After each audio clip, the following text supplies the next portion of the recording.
Binaha rin po ang ilang probinsya sa Mindanao dahil din sa hanging habagat. May naitala ring pagguho ng lupa. Balitang hatid ni Bam Alegre.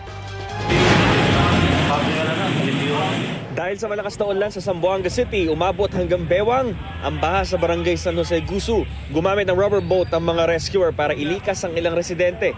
Nasira naman ang ilang bahay sa coastal area dahil sa malakas na alon at hangin. 2 barko ang sumadsad sa dalampasigan ng barangay Maasin. Isang passenger vessel naman ang halos dumikit sa seawall sa RT Lim Boulevard. Kwento naman ni Hughes Cooper Julius Sino Haiktin, nabagsakan ng puno ang bubong ng kanilang bahay sa Dapitan, Zamboanga del Norte. Dulot daw ito ng malakas na ulan at hangin. Ligtas naman ang kanyang pamilya.